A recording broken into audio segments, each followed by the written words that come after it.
only an hour and 36 minutes. Questions, 60-second answers with all chance for short rebuttals.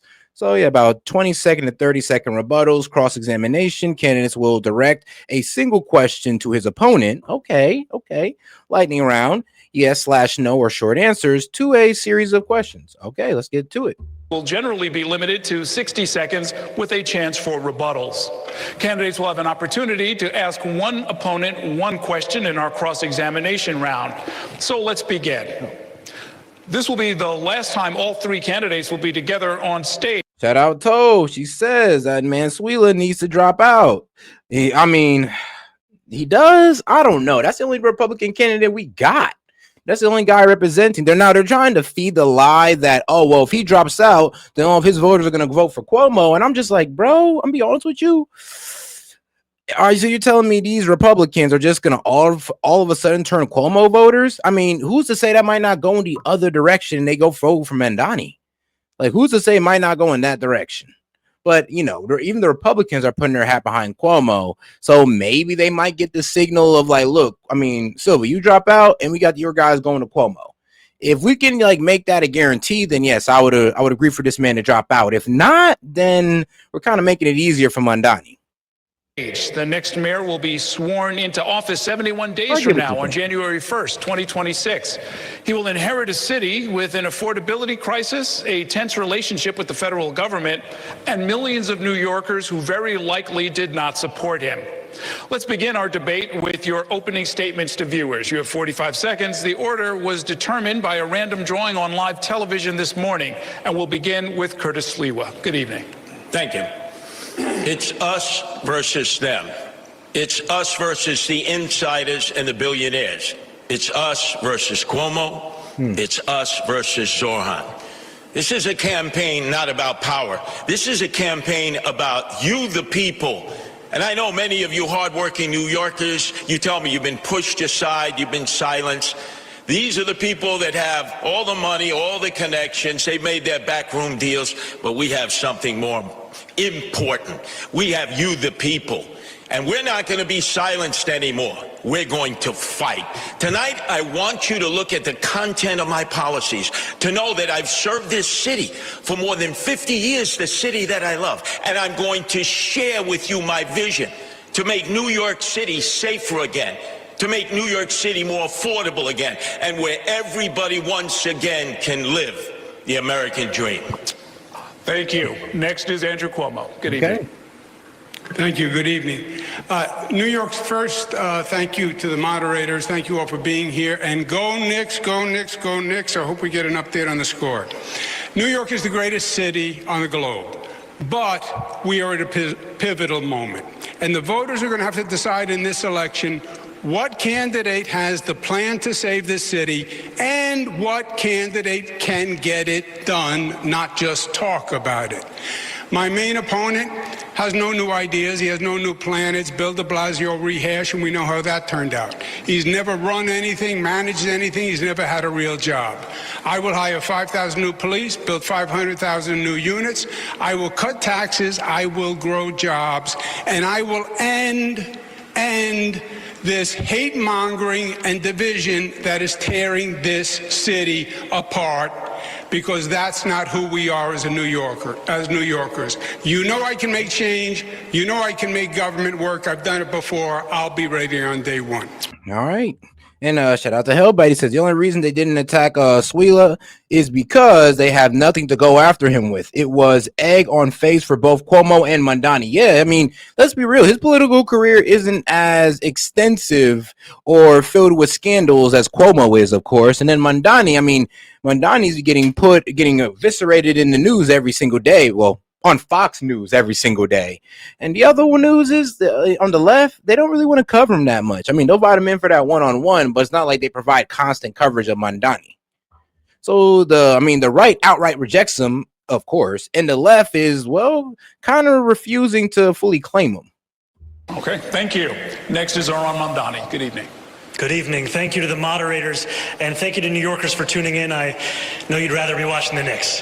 While there are 3 candidates on this stage, you will hear only 2 messages. My opponents, who spend more time trying to convince the other to drop out than actually proposing their own policies, will speak only of the past, because that's all that they know. I am the sole candidate running with a vision for the future of this city. Andrew Cuomo will spend much of tonight attacking me. He is a desperate man, lashing out because he knows that the one thing he's always cared about, power, is now slipping away from him. He will amplify right-wing talking points, he will share conspiracy theories, and he will do these things to make you feel that this should keep you up at night. But I've been spending the last year listening to New Yorkers, and I know what actually keeps you up. It's whether or not you can afford to live a safe and dignified life in this city. I have plans for our future. My opponents only have fear. Thank you very much, candidates. Let's start tonight with some breaking news that happened yesterday afternoon when federal agents descended on Canal Street, arresting street vendors who have been... I will give Zoran Mamdani this. I mean, yeah, you kind of opened that position up to him for him to run as, like, I don't know, the guy that everybody hates. He kind of got that Trump image because everybody's going against him. Everybody's trying to pick at his culture. He's Muslim. He's this, he's that, and the third, when you should just be attacking his policy and not the person. And you guys only attacking the person only makes the person even bigger. And selling counterfeit. I thought we learned that with Trump. Designer merchandise for as long as any of us can remember. This is the first time we've seen major federal law enforcement activity in the city outside of arrests at immigration court in Lower Manhattan.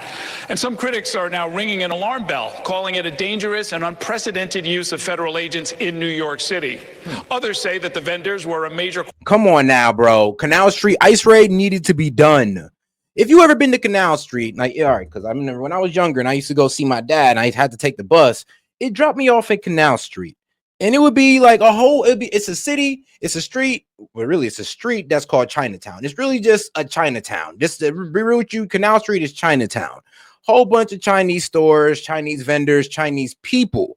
And bro, a lot of these guys don't speak a lick of English. A lot of these guys are illegal immigrants. A lot of these guys were smuggled over here. Because if you really go out to Canal Street, dog, it is hard to find a Chinese guy that speak a lick of English. You go into one of their stores, you might as well walk the hell out because nobody in there speak English. It's absolutely insane.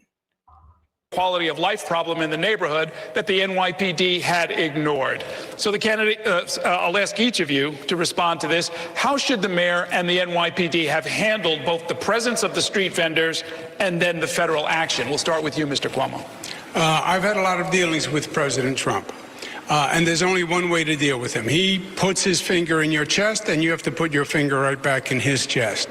I've actually had this situation with ICE interfering in New York before. It was upstate New York where ICE just showed up and started to take action.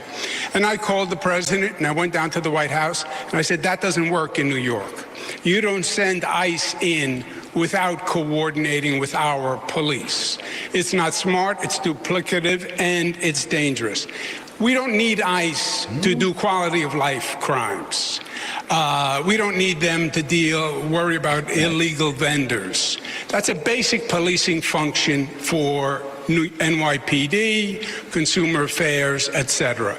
I would have called the president and I would have said, look, you're way out of bounds, they're way out of bounds, call them back or I'm going to have the NYPD step in and stop them.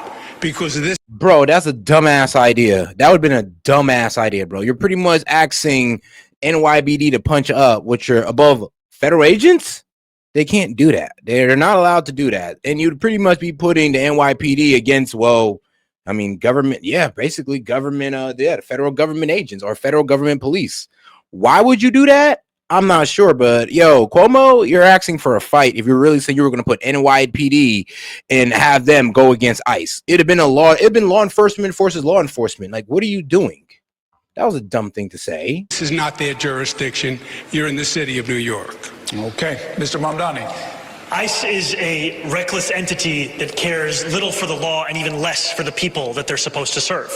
What we need to be doing here in our city is to end the chapter of collaboration between City Hall and the federal government, which we've seen under Mayor Adams. What we need to do is actually pass the street vending reform bills that have been in the city council, some of which that this mayor has actually overridden. That's an example of how we can both protect street vendors, ensure quality of life, and leave no stone unturned in delivering for the people of the city. A lot of still street vendors, well, some of them, well, I'm gonna be real with you, a good amount of them are illegal. They don't pay taxes because everything is done in cash on the street. They don't have an official store they got to set up. Therefore, they're not paying rent. And they do take away from other businesses in the area. So why is that a good thing? As opposed to working with a president who is looking to declare war on those same people. Mr. Sliwa. Unlike both of my adversaries, I patrolled that area many times, Church and Canal. And as you said, Harold, that activity has been going on for a long time. Literally. Selling the knockoff, sometimes stolen contraband by a series of people. The local 5th Precinct, they make arrests when they have obviously cause to do so. And they complain that they have... No, I'm gonna be real with you. If you look hard enough in Chinatown, you can find some real luxury designer stuff or some real cool stuff for the cheap because they stole it. Because they stole it, man. You don't think Chinese people steal too? Come on now. To release them because of no cash bail, of which both of my adversaries are in favor of and I'm not. The feds should not have stepped into this situation. There is not communication between the local authorities and the feds.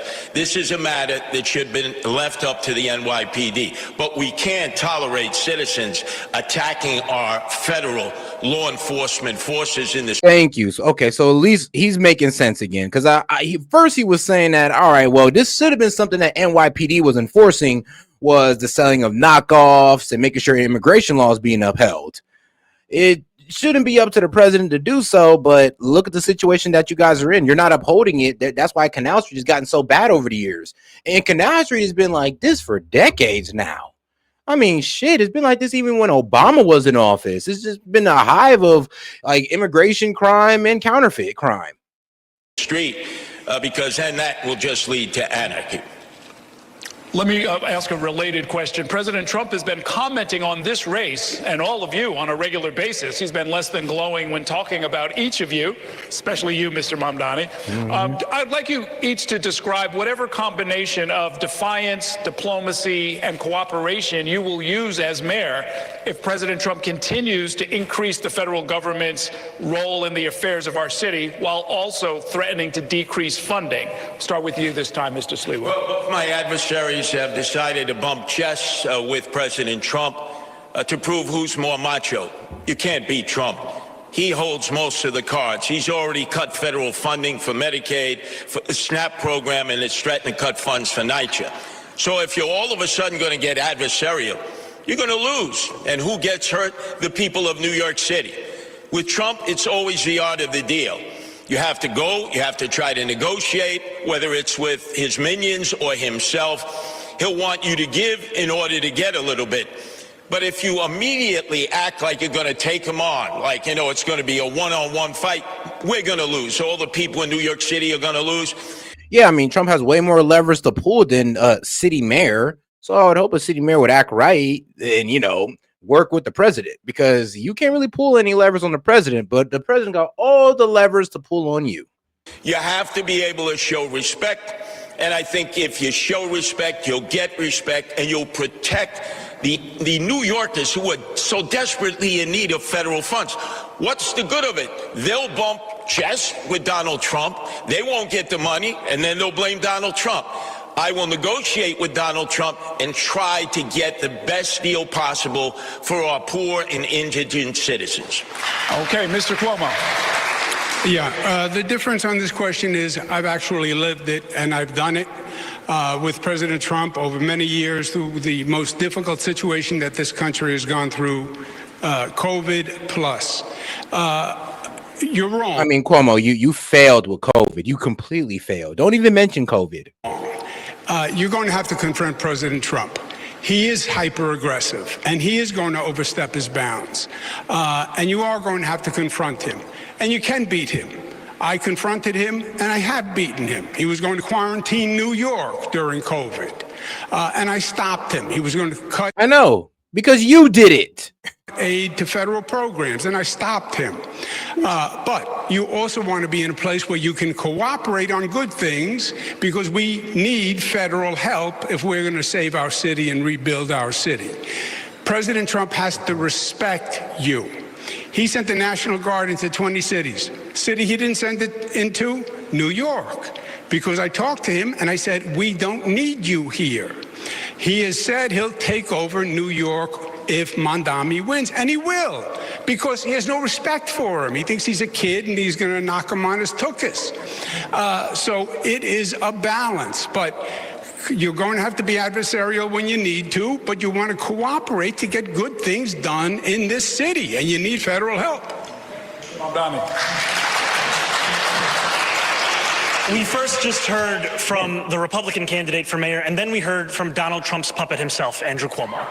You could turn on TV any day of the week, and you will hear Donald Trump share that his pick for mayor is Andrew Cuomo. And he wants Andrew Cuomo to be the mayor, not because it will be good for New Yorkers, but because it will be good for him. Look, Donald Trump ran on 3 promises. He ran on creating the single largest deportation force. And that's why I was low-key mad when when us Republicans or the conservatives started putting their hat in the ring. Like, bro, we needed to shut the hell up and let these guys cook, because anybody who we get behind is automatically going to lose the race, in my opinion, because the Dems or the people of New York, they're mostly Dems, and they don't want nobody who's co-signed by MAGA or Trump. So even if we liked Cuomo, we should have shut the heck up about it, to be quite honest. In American history, he ran on going after his political enemies, and he ran on lowering the cost of living. If he wants to talk to me about the 3rd piece of that agenda, I will always be ready and willing. But if he wants to talk about how to pursue the 1st and 2nd piece of that agenda at the expense of New Yorkers, I will fight him every single step of the way. Okay. Short rebuttal from Mr. Cuomo. That's not what Donald Trump said. Donald Trump does an analysis of the race. Donald Trump, I believe, wants Mamdani. That is his dream, because he will. Bro, Cuomo, shut the hell up. Cuomo, shut the hell up. You know damn well nobody on the right wants Mamdani. That's why we're getting behind your ass, which we should have kept secret. Come on now. Trump has explicitly said, yes, I do not want Mamdani in there, but you know what? Cuomo would be cool. I like Cuomo. In a way, he put all the Republicans on your side. You might want to run with it. Use him politically. But then, like I said, the Dems don't want nobody co-signed by Trump or MAGA. And then we threw a co-sign behind this guy. So that's why he's failing in the polls. Even in the polls we got it right now.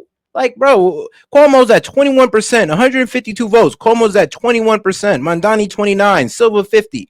And this is a center-right leaning channel. So that guy being in the lead makes sense.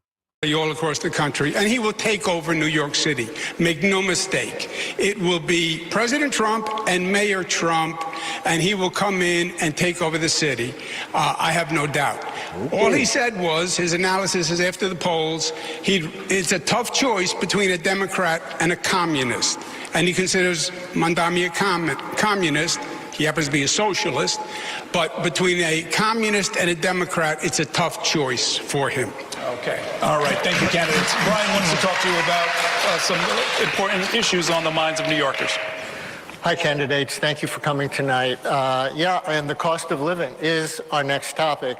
You've all cited it as a major factor, and of course, so many New Yorkers are experiencing this, especially when it comes. I mean, rent alone in New York is absolutely insane. Like, bro, like for my crib or for where I stay at, man, I'm pretty sure you probably be paying about like $3,000-$4,000. And that's sad. That's like probably $2,000 more than what I'm paying. To rising housing costs. And many New Yorkers were shocked this week as a new report from the group And I live in Ohio, so I'm gonna be real with you. My cost of living is way lower than what it is in New York. Way lower. Advocates for Children revealed that about 154,000 New York City public school students have been homeless at some point during the last year. 65,000 lived in homeless shelters. Even more were in doubled up situations with no home of their own. It's never been over 150,000 before, they tell us. And it amounts to 1 in 7 New York City kids. As mayor, how would each of you tackle this problem to help this vulnerable population? And in this round, we're going to go Mr. Mamdani, Mr. Cuomo, Mr. Sliwa. So, Mr. Mamdani, you go first. This is a stain on our city. To see this many children in our public school system be homeless, and to know that this is the 9th consecutive year that it's more than 100,000 of those children. What we need to do is ensure that next year is not the same. And we are going to do that by building the housing necessary such that New Yorkers are not priced out of this city or forced to live in shelters. And that's why my campaign is going to deliver 200,000 new affordable homes across the 5 boroughs, all while freezing the rent for more than 2 million rent-stabilized tenants. Now, in the public school system, we also have a program called Every Child and Family is Known. It links a child who is living in a homeless shelter with an employee of the public school system. It also links that employee with the child's family. It's been shown to increase attendance records, self-esteem, a level of belonging in that school system. I am going to increase that pilot program to more than 200 schools, and we're going to do it because we have to deliver for these children. Mr. Cuomo. Yeah. Here's the thing, though. I mean, look, the problem with rent freezing is that that's how you create projects. When you don't allow landlords to charge more, because usually for utility reasons and repair reasons, then that's how you get projects, the rats and roach infested projects that's all over New York. Trust me, I came from one of them. So you don't want to go there. You really don't want to do it. Like, that's not the right way to go. And I mean, adding more schools, I don't think that's going to help Mamdani. I think we need to maybe add funding to those schools. I don't know, probably put them on par with private schools. Like, look, if you could put public schools on par with private schools, then you're doing God's work.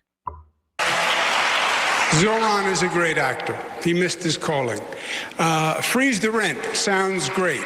Yeah, it affects about 25% of the number of housing units in the city of New York. It's not a new idea. Bill de Blasio did it. It turned out to be a debacle. And it does nothing for 75% of the units. And for the 25, it just postpones the increase and actually causes us to lose units because landlords took them off the market. And ask you to address the homeless children question, and we will get to rent freeze. Yeah, well, the answer to homeless children is you need more affordable housing. And I'm saying freeze the rent was done under de Blasio. It doesn't work. It's a canard and just a great 3-word slogan for TikTok. The way to increase availability of affordable housing is to build affordable housing. I was the HUD secretary. I did it all across the country. We have 1% vacancy rate. We're not building enough affordable housing, and you need a competent, productive government to do that. Yeah, but if you're going to build affordable housing, I mean, I don't think it can't come with the rent freeze, or it got already come with a rent that the low-income housing can afford to make repairs on. I mean, you got to make it work. You just can't say, oh, we can just give all this to you guys, and as it, pretty much withers away in front of their faces, and now you got New Yorkers living in rat and roach-infested apartments. Like, we cannot allow that. And that's what I've done across the country, across the state. Make government work. You get the supply up, the rents will come down. Thank you, Mr. Sliwa. Okay, Mr. Mamdani, you were named, so you get 30 seconds. We are in the 9th consecutive year of more than 100,000 children in the New York City public school system being homeless. That means it began when Andrew Cuomo was the governor. And what did he do? What did he do about it? He did not do anything. He spent more money on a singing water fountain at LaGuardia Airport than he did on the average cost of an affordable housing unit. That is the record that we have in display, and what we need is a change in this city, not more of the same. Yeah, but if I may, the homeless issue, number of homeless since I left, has more than doubled during his administration and the state's administration. Since I left, homeless rate has more than doubled. When I left, the vacancy rate on housing was 4.5%. It's now 1%. This man never even proposed a bill on housing or education. Never even proposed a bill. Let's keep going back and forth between the two of you. Mr. Sliwa, it's your turn. Andrew, you didn't leave. You fled from being impeached by the Democrats in the state legislature. Leave. You fled. But let's get back on topic, because I'm the only candidate up here who's been into many of the over 300 Department of Homeless Services shelters. And the family shelters are unsafe for the families there. We have to make them safer. We have to bring teachers into the shelter. Many times, the mothers or the guardian have to get on bus after bus and take them to a school that's 2 or 2.5 hours away. Yeah. This is a horror situation that's taking place. And we have to prioritize this because this number of homeless children is going to grow. It takes 5 years to build affordable housing. We need to address it in the shelters itself to be able to handle it so that the teachers can come in, whether they're public school teachers, charter school teachers, and I know there are a number of parochial school teachers who love children who would volunteer their efforts to do that. We're going to give it to Katie Honan now to ask about another aspect of affordable housing. We're going to switch to the millions of New Yorkers who are renters, specifically those in rent-regulated apartments. There are more than 1 million New Yorkers living in these units, most of them rent-stabilized. Mr. Mamdani, you've proposed a rent freeze for these tenants. Mr. Cuomo, you don't support that, and you've proposed a new means test for having a rent-stabilized apartment. Mr. Mamdani, our question, how can you know in advance what the balance between landlord needs and tenant needs will be in future years? We've seen a lot of inflation in recent years. Yeah, because as much as we just want to, overcompensate for the tenant, we can't do that without, the entire property getting ran into the ground. So there does have to be a balance. We just can't overly lean towards the tenant and not also handle the needs of the landlord. I mean, if that's the case, then all landlords are just going to be like, F it, sell my property. I'm going to a state that's not going to run me dry. Haven't small landlords felt that pinch as well? And then we have other questions for the other candidates. We've seen time and again mayors use their power with the Rent Guidelines Board to hike the rent on those same more than 2 million New Yorkers. This same Rent Guidelines Board did a study that found that landlords of those units had seen their profits increase by more than 12%. Their response? Hike the rent on rent-stabilized tenants who have a median household income of $60,000. I believe that tenants across our city deserve relief, and I also believe that city government can work to alleviate the pressures for landlords of those units without having to put that burden on those same tenants. It's possible to keep New Yorkers in this city and to help landlords with rising insurance costs, water bills, Con Edison, and a broken property tax system. Thank you. Mr. Sliwa, what's your proposal for helping New Yorkers with the historically high rent burdens in either stabilized or market rate units? Well, the first thing, we have 6,000 empty apartments in NYCHA. That is a sin. That's what the mayor can control right away. We need to move those families with children in. For those who live in rent-stabilized apartments and have their rent subsidized, Zoran Mamdani, we need to make sure that the big realtors, that they have to pay a vacancy tax because they're holding off on those apartments. They're not putting them out into the marketplace because they want to flip the building. Not for the mid-sized landlords or the small landlords. They need the help. And there are a number of people in the outer boroughs. They own a home, they live on the property, they're not absentee landlords, 2, 3, 4 apartments, and they're deciding not to put them in the marketplace when somebody either leaves or dies because they have to deal with tenant-landlord court, which is an absolute nightmare for small landlords. We got to make sure it's a fair playing field so that the tenants are protected, but the landlords are protected so they're not stuck with squatters for 4, 5, or 6 years, which destroys their equity and forces them to leave. Thank you. Mr. Cuomo, you signed a law in 2019 repealing a means test to live in a rent-stabilized apartment. What's your position now and what changed in that? The 2019 law was added tenant protections that had never been added before, and protections against tenant evictions. But to answer your question, you cannot, Zoran said, the tenant doesn't have to pay more rent, but we're going to cover the landlord's costs. No, you can't do both, and that's not what happened. We did freeze the rent with de Blasio. We lost units because the landlords took them off the market because you weren't covering their costs. Yep. The reason the Rent Guidelines Board went up after the freeze was because you had to make up for all the backlog of costs. And this, I'm going to freeze the rent.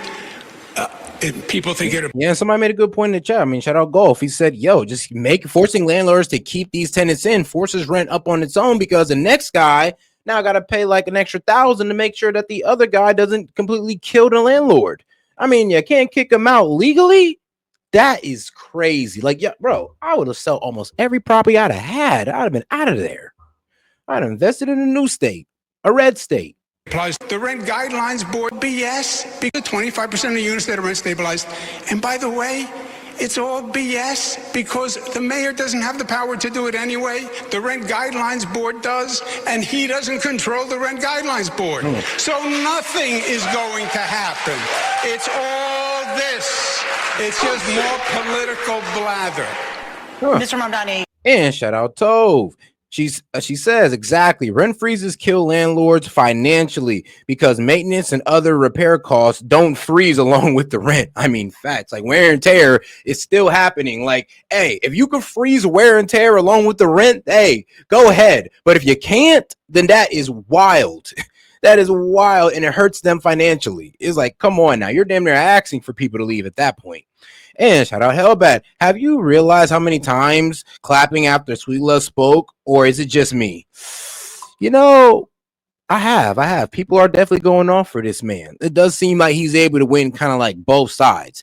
You know, look, it's highly unlikely that he'll win, but anything's possible. It could happen. You can respond.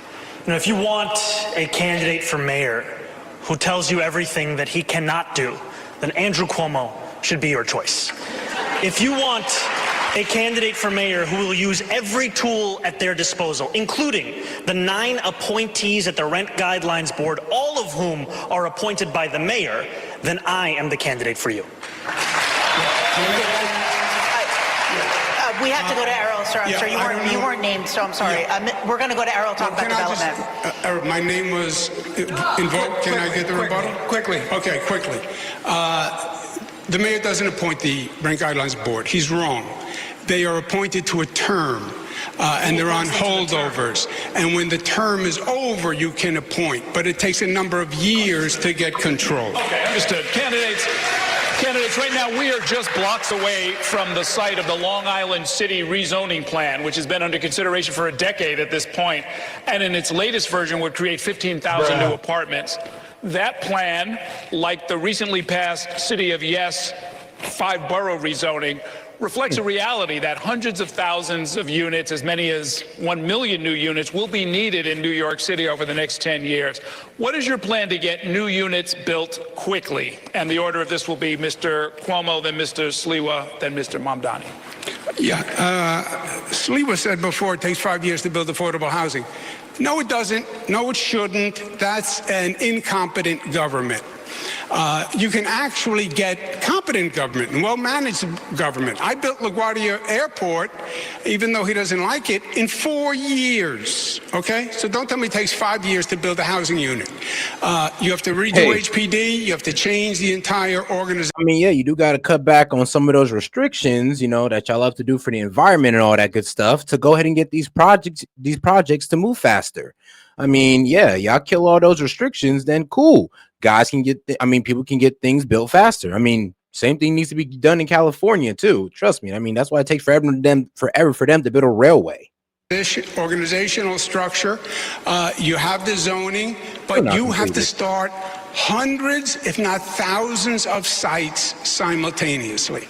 Private sector developers, partner with not-for-profits, partner with CDCs, use city-owned sites, use air rights, make a deal with the unions. But this has to be the #1 priority. The way I did 2nd Avenue Subway or the Mario Cuomo Bridge or the Kosciuszko Bridge, this project is thousands of housing developments being accelerated, expedited, facilitated at one time. And we need 500,000 units. That's the way you're going to make New York City affordable and still allow the talent to come here. Okay, Mr. Sliwa. Okay.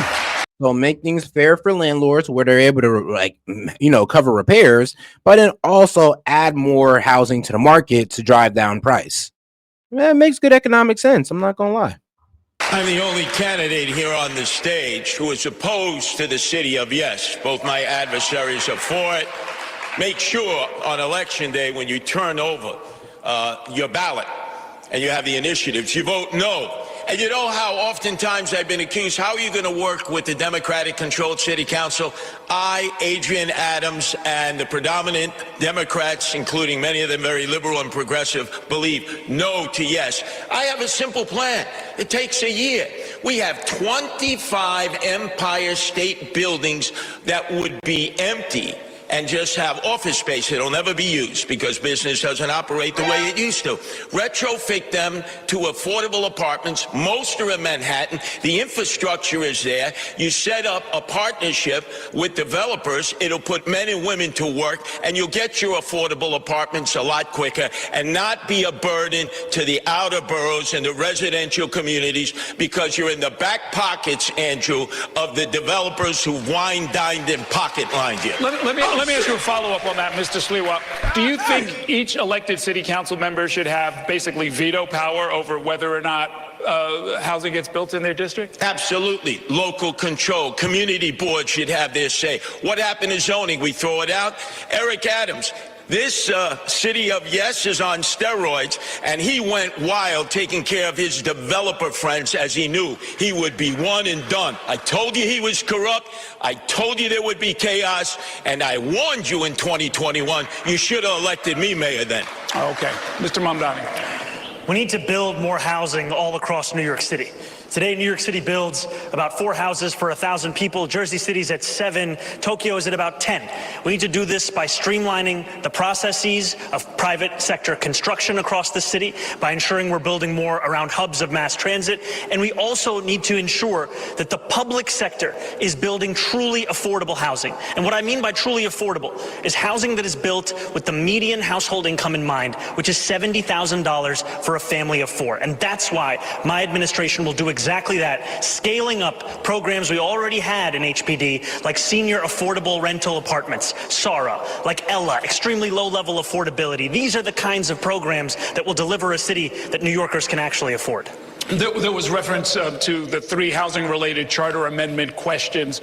I know Mr. Cuomo is on the record as saying he favors them. We just heard Mr. Sliwa say that he's against them. Where do you stand on those?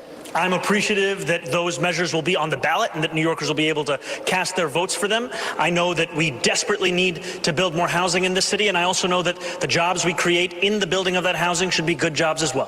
What a political answer. What is your opinion, Zoran? Yes or no? Come on. Yes or no? What is your opinion? Yes or no, Zoran? Don't be a politician here. I got it. They're pointing out what I was about to answer the question. No, I think on the stage you can see 2 people appealing for the Republican Party's votes. And myself. Answer the question. Answer the question for once.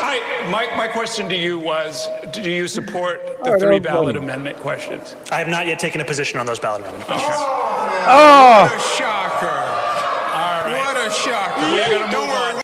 Zoran, you should have definitely taken a position on that. But hey, I like how they didn't let him escape. He's like, nah, we ain't gonna let you weasel your way out of this one. Answer the questions, Zoran. That was smart. I like what they did. Once he takes it, he'll change it anyway. We're going to move it on. We're going to move on. The candidates, the rhetoric on the campaign trail has become more heated in recent weeks. We have reached a point where 2 of the candidates on stage here tonight have armed security. I would like to spend a few minutes to see if we can dial down the rhetoric.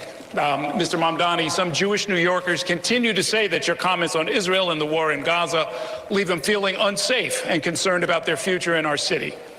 Recently, several prominent New York rabbis took the unusual step of denouncing your candidacy, including the rabbi of the Park Avenue Synagogue in Manhattan and Rabbi Michael Miller, the longtime leader of the Jewish Community Relations Council, who is a friend to many of us.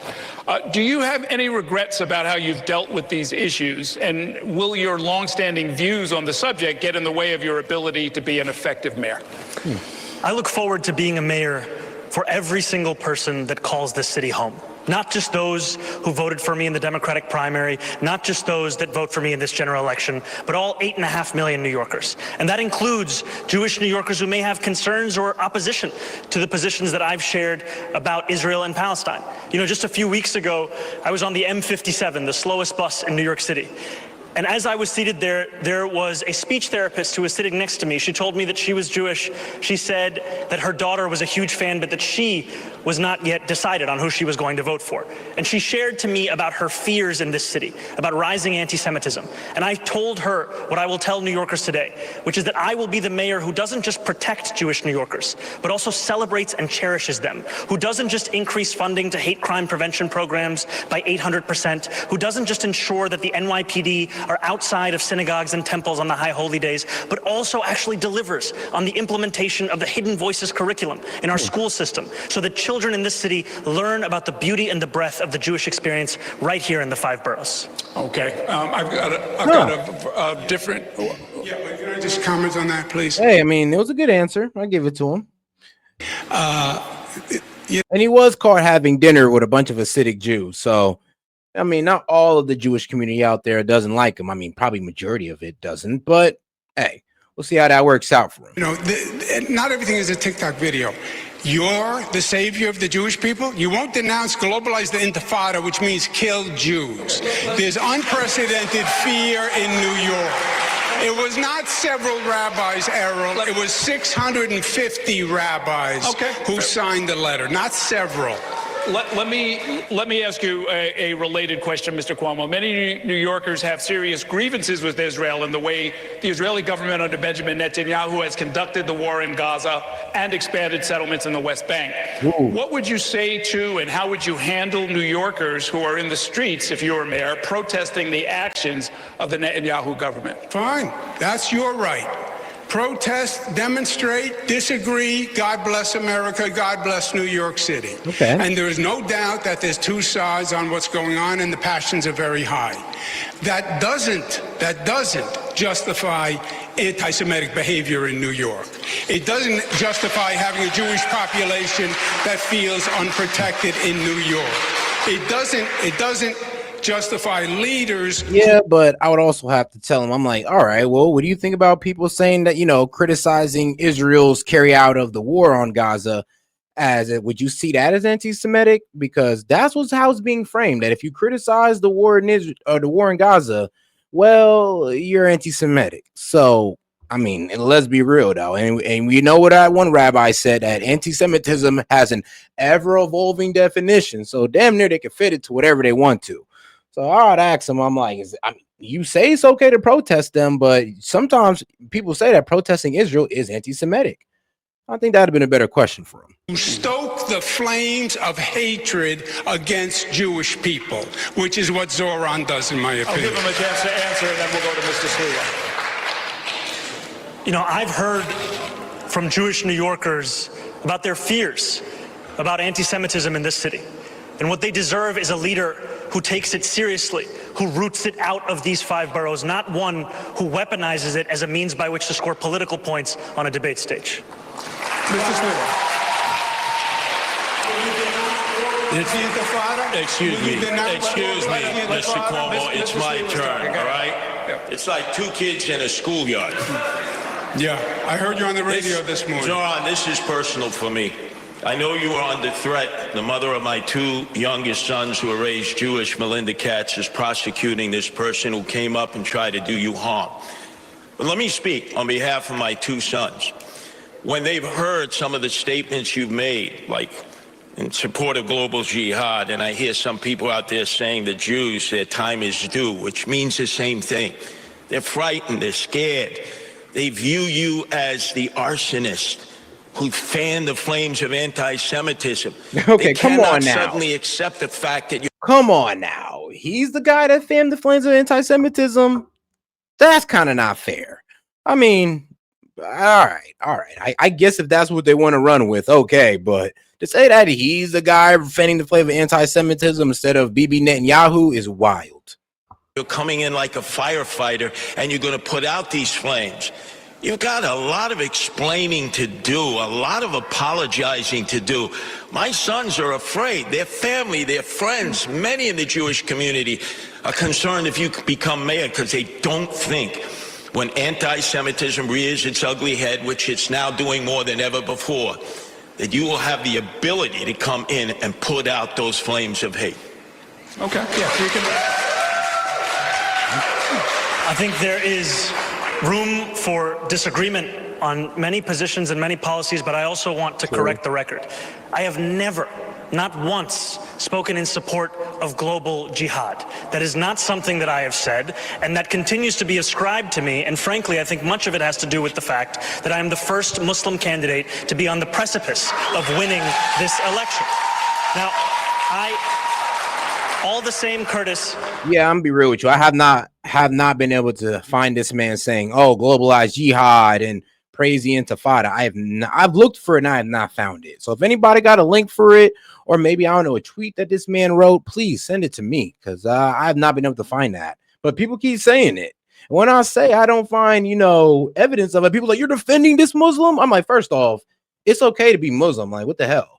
But if you're telling me he says something and I can't find it, then I'm assuming that you're lying and you're trying to radicalize him, or radicalize the image of this man just for being Muslim. And that's unnecessary. He has terrible policies. That should be enough.